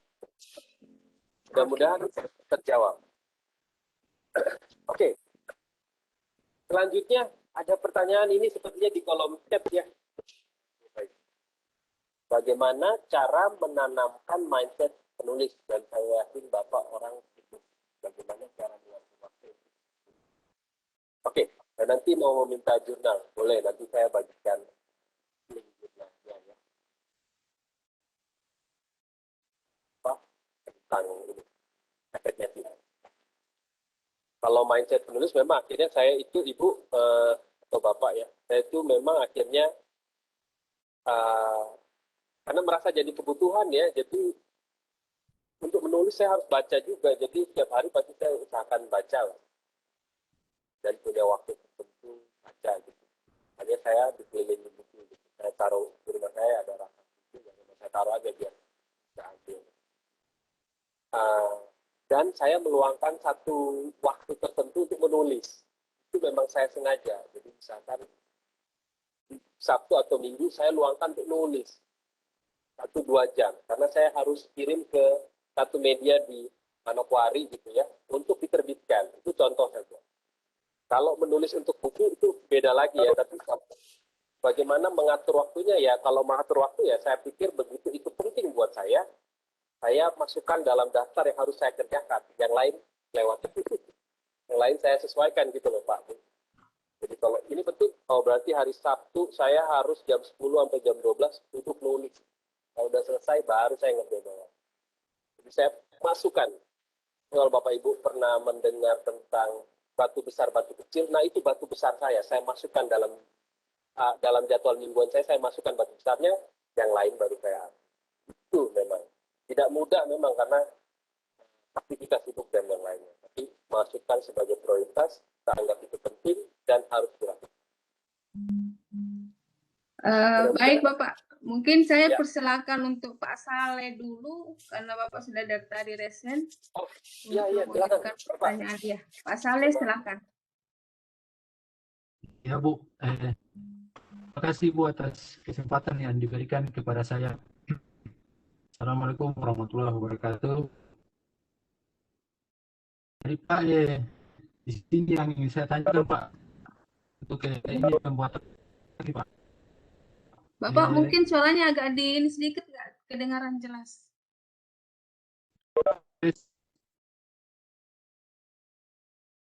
Jadi yang ini saya tanyakan ini Pak, pembuatan buku anak ini Pak, kira-kira Pak kalau ini untuk jumlah halaman ini apa mempengaruhi juga Pak. Terus yang kedua ini untuk yang digunakan ini Pak, ini kira-kira Pak kita ambil referensi untuk ini gambar-gambar yang gratis di mana Pak? Terima kasih Pak. Terima kasih banyak Pak Saleh. Pak Saleh pertanyaannya dua ya, terkait jumlah halaman itu bagaimana dan cari gambar gratis di mana? Pertanyaan bagus. Nah Bapak, kalau menulis buku anak, saya kirim jawaban Pak Saleh di kolom chat ya. Ini ada kitab primbon yang biasa saya pakai. Saya bagi aja, ini buat Bapak Ibu guru bisa dipakai. Itu ada buku panduan dari Kemdikbud terkait kalau level paling bawah itu minimal berapa halaman. Bisa ikuti saja. Sekitar 16, 18 itu halaman paling sedikit untuk level paling bawah. Itu ya. Itu yang pertama. Nanti lihat ceritaannya, Bapak lihat ada jumlah halamannya. Itu menjawab pertanyaan Bapak yang pertama. Yang kedua, gambar-gambar gratis. Setahu saya di website banyak yang bisa dipakai gratis. Tentu saja ada kendala yang akan membuatnya jadi menarik gitu ya. Tapi seingat saya ada situs-situs, kan ya. Saya lupa ingat. Bapak pernah tahu Canva? Kalau pernah tahu Canva, ya, itu ada gambar-gambarnya yang bisa dipakai gratis. Atau Bapak bisa lihat itu ada di kolom chat. Itu di BINUS, Bina Nusantara, itu merangkum 13 website untuk menemukan ilustrasi indah dan gratis. Jangan-jangan juga ada ilustrasi kartun. Coba dicari. Itu Bapak, kalau itu free digunakan, saya pikir gunakan. Dan kalau misalkan Bapak mau nyoba, saya nggak bisa gambar, tapi saya punya naskah. Kirim ke sini Bapak, tulis di kolom chat, terus setiap saat. Kirim ke sana, nanti buka websitenya, nanti mereka akan ilustrasi. Tapi korespondensi dulu ya. Begitu Pak Saleh, mudah-mudahan sudah jawab pertanyaan Bapak. Silakan yang selanjutnya. Oke, baik. Terima kasih Bapak atas penjelasannya. Bagaimana Pak Saleh, sudah cukup jelas ya? Jadi ini Bapak ada kirimkan linknya untuk kita bisa mengakses. Baik, pertanyaan yang berikut di kolom chat dari Pak Wahida Jamaludin. Trik untuk menulis yang baik Pak, biasanya memulai menulis itu yang berat. Ada saran buat kami yang baru akan mulai menulis? Jadi ya. Trik menulis ya. Iya, trik menulis. Saya itu percaya apa yang kita pikirkan harus kita dekatkan dengan kemampuan menulis kita. Kadang-kadang kita berpikir lebih cepat daripada kita mau tulis. Jadi mendekatkan kemampuan mengetik kita dengan apa yang kita pikirkan. Jadi kalau saya kasih contoh Bapak Ibu. Kalau Bapak Ibu tadi lihat presentasi saya sekarang tiap Senin pasti tiap minggu pasti menulis untuk sebuah koran di Papua Barat gitu ya. Itu bentuknya adalah opini begitu. buat saya itu agak susah gitu. Tetapi saya memulainya, kalau melihat ke belakang, saya memulainya dengan sesuatu yang sederhana kan. Buat saya menulis buku anak itu masih termasuk yang bisa saya lakukan, yang masih sederhana. Saya tidak langsung lompat ke yang susah, enggak. Ini saya proses. Mulai dari yang saya bisa tulis adalah buku anaknya, sudah saya tulis dulu. Dari menulis buku anak, ini saya cerita pengalaman saya Bapak ya. Dari menulis buku anak, kemudian saya membeli buku-buku bacaan anak. Lama-lama saya baca semua, saya cerita ke orang nggak ngerti kalau ada buku itu.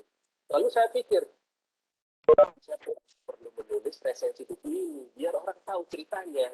Biar jadi tahu, oh ada ya buku di situ tentang Papua ya, ada. Saya memberanikan diri menulis resensinya. Menulisnya ngawur-ngawuran juga awalnya. Ah, udah hafal hajar lah. Nah, nanti habis itu asal menerima feedback ya, maksudnya kita terbuka menerima masukan. Kalau kita terbuka menerima masukan, nanti lama-lama tulisannya jadi bagus karena nanti orang akan memberikan kita masukan. Dayu, kamu tulisnya kurang ininya nih. Oh iya, saya catat ya. Kita pakai orang lain untuk beri masukan gratis. Dayu, kamu kok tambahin ini bagus. Oh iya, makanya. Lalu saya coba. Akhirnya bisa nulis resensi. Coba lagi nulis opini. Jadi kalau ditanyakan sarannya apa untuk trik menulis yang baik, menurut saya sarannya adalah Bapak Ibu mulai menemukan mau nulis. Misalkan saya mau nulis cerita harian saya, ya mulai nulis. Mau nulis tentang apa yang saya pikirkan atau opini saya tentang sesuatu, ya mulai nulis. Nah, nanti pentingnya guru atau mentor atau pelatih gitu ya, itu penting untuk melihat tulisan kita, itu juga penting sekali.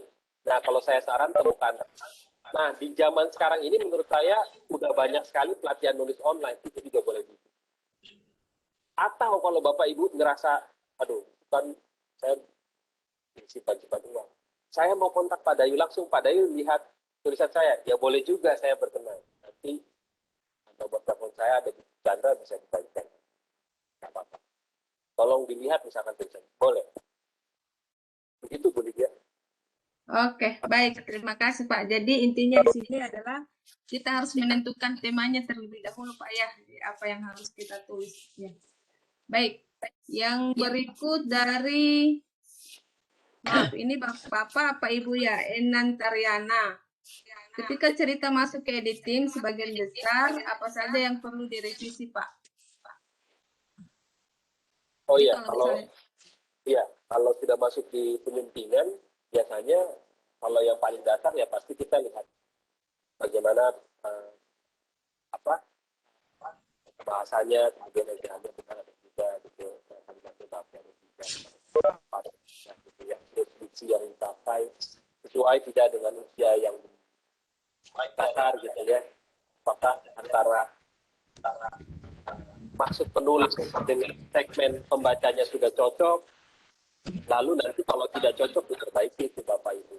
Mungkin itu ya, nanti melihat bangunan ceritanya menarik tidak, kemudian ada konfliknya perlu ditambahkan tidak, atau terlalu rumit konfliknya perlu disederhanakan sesuai dengan segmen yang dia tuju. Biasanya begitu. Nanti itu diskusi antara penyunting sama publiknya ya. Oke, baik. Terima kasih Pak ya. Materi paparannya tadi sudah Pak ya yang di linknya. Iya, dari Pak Budi Prasetyo Widodo ada materi paparannya Pak ya. Ya, nanti kalau ada mau dibagi ya. Baik Bapak, nanti akan dibagikan ya. Baik, mungkin masih ada lagi, silakan Mas. Kita masih ada waktu 17 menit lagi. Silakan Bapak Ibu yang Saya satu lagi Pak Dayu, Bu Lydia. Boleh? Boleh. Pak Dayu tadi kalau nggak salah di awal itu sempat menyebutkan tentang efek Matthew. Efek Matthew. Ya, boleh dijelaskan kembali? Ya, boleh. Saya cari artikelnya dulu ya, bentar aja.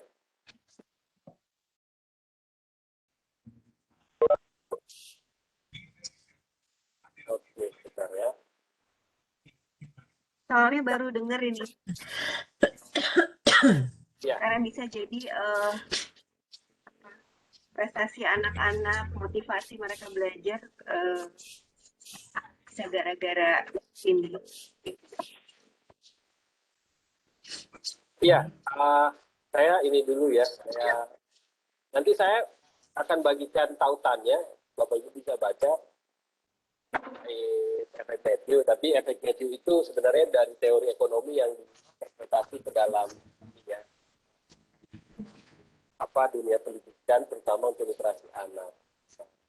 Bicara soal begini sebenarnya. Jadi dalam teori ini, anak-anak yang mendengar, anak-anak yang ini ya punya kekayaan kosakata itu nanti akan lebih mudah dalam beradaptasi di sekolah, atau dalam bersekolah itu dia jadi lebih siap. Nah, begitu dia lebih siap, guru-guru juga merespon itu, gitu ya. Nah, karena respon seperti itu, ya, sebentar, saya mau ambil.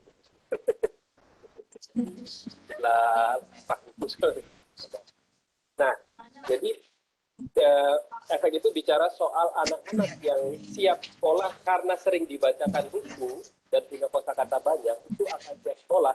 Dan begitu dia di sekolah, dia akan kemudian mudah adaptasi. Kalau dia mudah adaptasi, gurunya juga respon baik, maka dia akan dilihat gitu. Sedangkan yang tidak punya kosakata banyak, gitu ya, akan kemudian secara, karena kan kita akan lihat gini, anak-anak yang seperti ini pasti tidak menyukai membaca, semakin dipaksa semakin tidak suka, gitu ya. Jadi dampaknya adalah yang satu menjadi positif, yang satu jadi negatif, jadi ke belakang itu. Dampaknya begitu. Kemampuannya jadi, yang satu kan begitu terbiasa dengan kata, dengan buku. Di sekolah itu kan mau berhasil pasti baca buku. Jadi lebih seneng. Guru-guru juga kemudian persepsinya positif pada anak tersebut. Mungkin kurang lebih seperti itu. Sedangkan anak yang satunya menjadi dipandang yang dalam tanda kutip bisa jadi agak berbeda dengan, atau dalam tanda kutip membuat dia percaya diri turun ya. Bayangkan kalau di rumah juga dia tidak dapat asupan, artinya orang tuanya juga tidak paham tentang pentingnya anak-anak punya banyak kata dengan dibacakan cerita, punya banyak perbenaran kata. Belum lagi kalau misalkan ternyata anak-anak ini ada masalah stunting waktu kecil, kan berpengaruh pada kecerdasannya. Udah gitu, orang tuanya misalkan tidak kerja, berantem terus di rumah. Kalau berantem terus, anak begitu khawatir, takut, itu kan responnya manusia begitu khawatir, takut kan yang bekerja adalah otak amigdala, otak ini ya, otak reptilnya ya, yang lawan atau lari, nggak bisa mikir. Limbic system. Jadi ya limbic system, jadi slide atau gitu ya. Kalau nggak dilawan dia lari. Nah kalau anak-anak di sekolah tidak nyaman gara-gara tidak lancar membaca, gitu ya. Kosakatanya dikit, tidak lancar membaca. Di rumah orang tua nggak peduli berantem, dia lawan atau lari. Kalau dia lari, jangan-jangan rumah paling nyaman adalah di jalanan sama teman-teman. Gitu. Ternyata dampaknya kayak gitu. Nah nanti lebih jelas di artikel bisa baca, itu ada risetnya juga di Amerika. Baik. Kalau udah seperti itu gimana cara ngatasinya, Pak Dayu? Ya ini kalau cara ngatasinya saya pikir ini jadi tugas semua pihak menurut saya. Jadi kayak misalkan kita harusnya sudah Kepi ambil nasi dulu, Kepi. Ya. Ambil nasi dulu. Jadi misalkan, karena kan ini Pak Dayu, kita tahu budaya Indonesia itu kan masih budaya oral ya, budaya ngomong. Jadi mungkin kalau dia sudah bisa bicara, dia merasa tidak perlu lagi membaca karena cukup dia mendengar saja omongan orang seperti itu. Nah itu gimana dampaknya? Karena kan maksudnya apa sih kaitannya banyaknya perbenaran kata dengan kemampuan dia di sekolah misalnya? Apakah dengan banyak dia perbenaran katanya itu kemudian ada korelasi dengan bagaimana dia mengomunikasikan atau bagaimana, karena ada juga anak-anak saya itu yang dia asbun tapi isinya nggak ada, kan ada tong kosong nyari bunyi, ada seperti itu. Jadi ini gimana mengatasinya apa untuk anak-anak seperti itu. Jadi ketika mereka memang kita anggap kosakatanya sedikit, apa kita berikan memperbanyak kosakatanya atau gimana nih? Karena itu penting banget ya Bu Lydia, teman-teman, untuk kita Bapak Ibu guru di sekolah. Dalam hal ini kosakata adalah ya, kalau membaca itu kan, kalau kita belajar itu membaca itu melatih kemampuan analisa, dan dari analisa itu memahami ya. Semakin sering dilatih, atau dalam hal ini semakin sering membaca, kemampuan menganalisa dan memahami kerja terus nih otak. Jadi lama-lama jadi bisa terbiasa gitu ya membaca apa saja, dan kemudian mencari maknanya, mengkritisi maknanya. Itu yang pertama yang penting dari anak-anak, dibiasakan dibacakan cerita dan suka baca ya, dapat informasi baru terus, dan akhirnya dilatih lagi ke kemampuan yang baru. Saya pikir itu ya yang sebenarnya jadi sangat penting. Nah, kata-kata itu yang dia dapat itu akan sangat penting dalam hal dia pada saat berkomunikasi ya. Jadi contoh misalkan gini ya, maksud saya kata-kata itu seperti ini. Kalau saya bilang Bapak Ibu, Aurora Borealis. Bapak Ibu ada yang pernah dengar Aurora Borealis?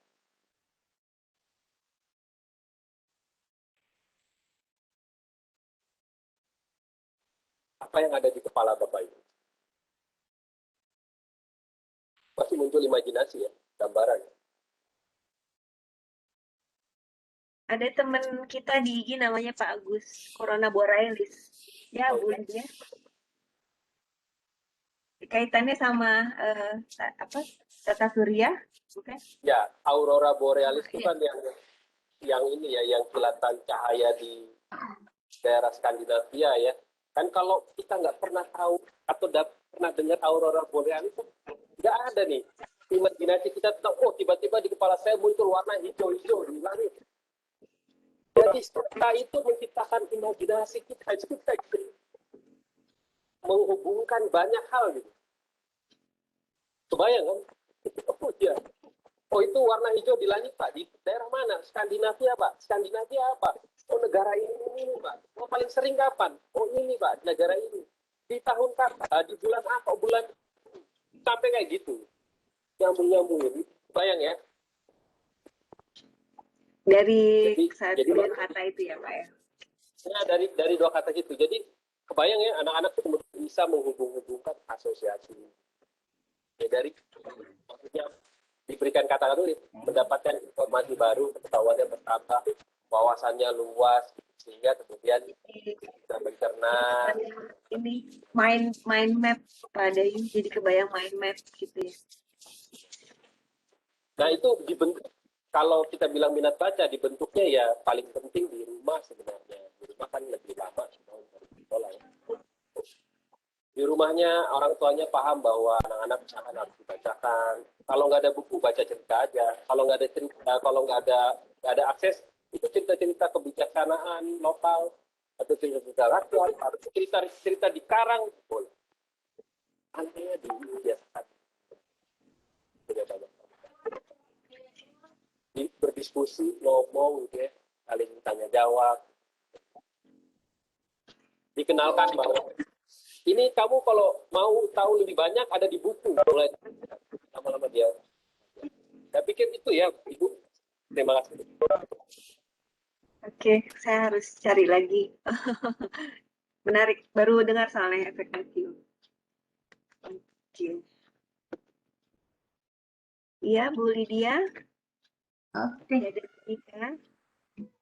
Baik, apakah masih ada lagi yang ingin bertanya? Waktu kita tinggal 7 menit. Satu lagi kalau nggak ada. Pak Dayu,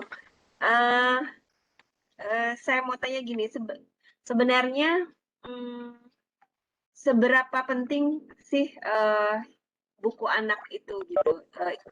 Terus kalau misalnya untuk guru, seberapa pentingkah guru bisa menulis buku untuk anak atau siswa? Gimana Pak Dayu?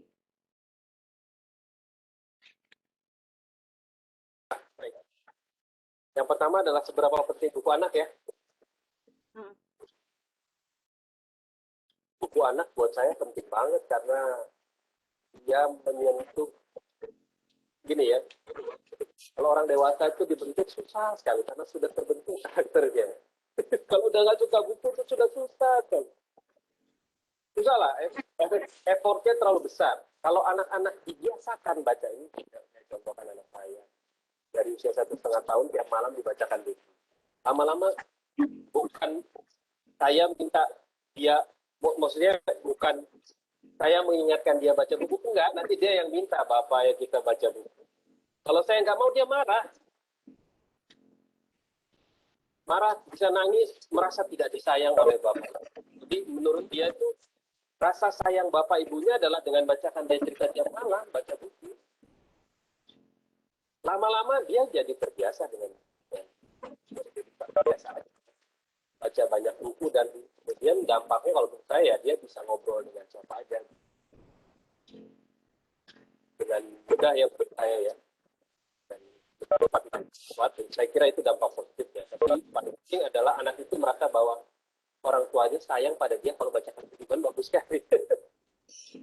Walaupun suara orang tuanya atau bapak ibunya nggak bagus karena ngantuk, saya baca saya tertidur, nanti dia yang biasanya gitu, saya suka dipukul sama bangun.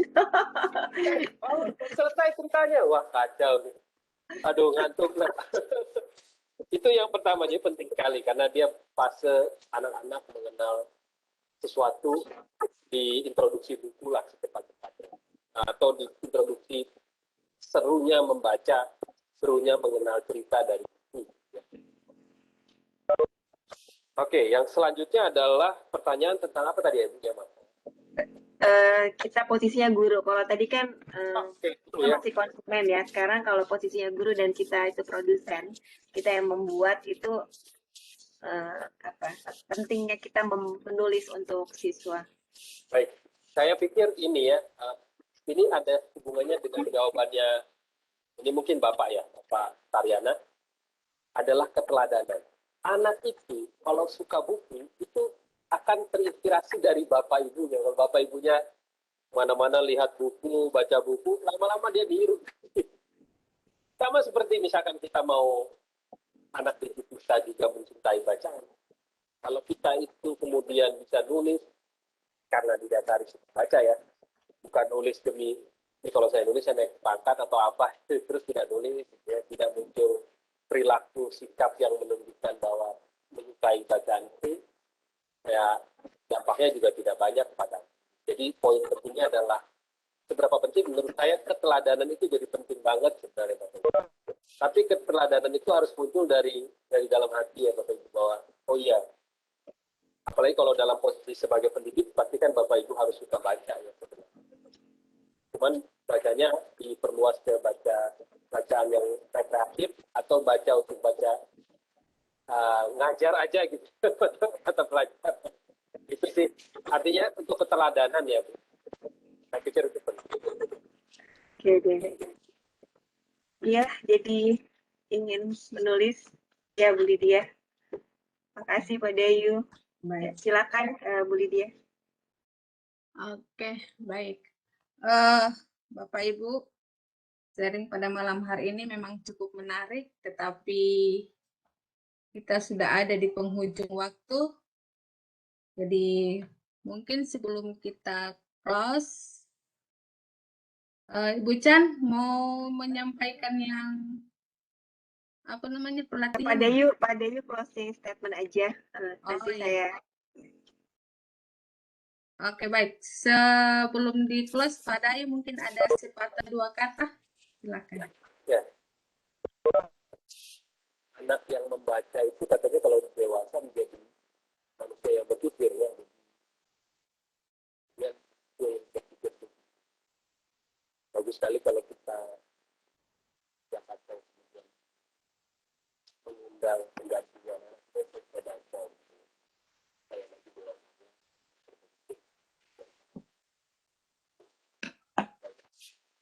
pikir itu ya, apalagi Bapak Ibu punya peran sangat strategis bagi kita. Suaranya putus-putus, Pak, Bu Lydia. Oh, suara saya putus-putus ya? Ya, bisa diulang, Pak Dayu. Oh iya, anak yang membaca itu nanti menjadi orang dewasa yang berpikir. Jadi saya pikir Bapak Ibu punya peran yang sangat strategis sebagai seorang pendidik untuk ikut mendorong anak-anak menjadi pembaca sejak kecil ya, dan itu perlu keteladanan guru, orang tua gitu ya, dan para tokoh di masyarakat ya, sehingga kemudian muncul budaya bersama. Saya pikir itu. Terima kasih.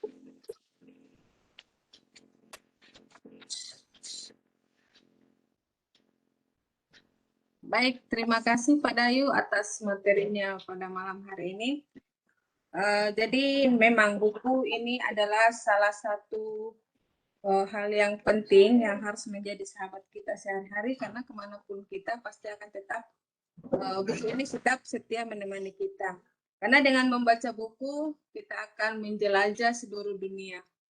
Baik, untuk anak-anak kita yang masih balita, mungkin mulai dari sekarang kita biasakan untuk membaca buku yang buku bergambar dengan panduan dari kita sebagai orang tua. Itu sangat penting. Nah, ini mungkin juga merupakan salah satu cara untuk menumbuhkan minat baca anak sedini mungkin. Baik, mungkin itu saja. Ibu Chan, bagaimana? Ada yang mau disampaikan? Baik, terima kasih Pak Dayu Rifanto, narasumber kita di Kasuari edisi ke-10. Bapak Ibu, mungkin materi kita ini bisa menjadi penyemangat ya, mengisi, kan ini ceritanya kita di bulan Agustus dan kita diminta untuk mengisi hari kemerdekaan dengan hal-hal yang positif. Jadi ini bisa menjadi inspirasi bahwa bukan hanya inspirasi tapi refleksi ya. Tadi ada kata-kata kunci, ada teladan di sana, kemudian bagaimana peran guru itu sangat strategis, memberikan contoh, bukan hanya menyuruh, memberi instruksi, tapi juga kekayaan kita di perbendaharaan kita sebagai guru itu sangat berdampak kepada kualitas pembelajaran kita di kelas. Nah, tadi kita sudah mendapatkan inspirasi dari Pak Dayu Rifanto. Mungkin kalau kita menulis yang berat-berat itu susah, mari kita mulai menulisnya dengan menuliskan buku anak. Tadi ada banyak link yang bisa kita eksplorasi. Tadi saya dengar Pak Dayu punya komunitas menulis gitu ya. Jadi kalau memang boleh kami yang berminat itu bisa masuk ke sana, itu bagus sekali, karena kadang-kadang kalau kita menulis sendirian itu suka mudah jatuh semangatnya Pak Dayu, tapi kalau kita ada dalam komunitas, semangat kita bisa terjaga. Mungkin demikian Bapak Ibu sekalian, 2 jam yang tidak terasa ini mudah-mudahan bermanfaat. Kami dari Kasuari Egi Papua Barat mengucapkan terima kasih atas kehadirannya. Sampai jumpa 2 minggu mendatang. Terima kasih Pak Dayu. Ya, nanti kami akan kirim pesan ke email Bapak Ibu. Terima kasih Pak Dayu, sampai ketemu lagi ya. Iya, nanti akan ada informasi lanjutan via email. Terima kasih Bu. Ya, Terima kasih. Bapak Ibu yang lain mohon mungkin masih tetap di room karena akan Terima kasih Pak Ibu, saya Natriana, terima kasih. Berarti saya izin lead ya, Bapak Ibu. Oke, baik Bapak, terima kasih. Salam. Iya. Saya sudah tulis nomor WhatsApp saya di kolom chat, nanti boleh chat-chat aja, nggak apa-apa. Terima kasih banyak. Wassalamualaikum warahmatullahi wabarakatuh. Pamit Ibu Chandra dan yang lainnya. Saya liputi ya. Ya, terima kasih Pak Dayu.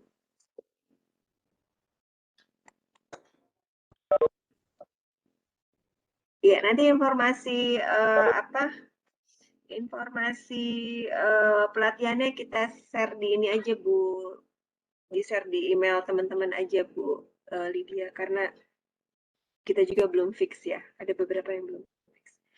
Oke, yang belum isi presensi silakan ya, kita tunggu sampai berapa menit? 10 menit ya.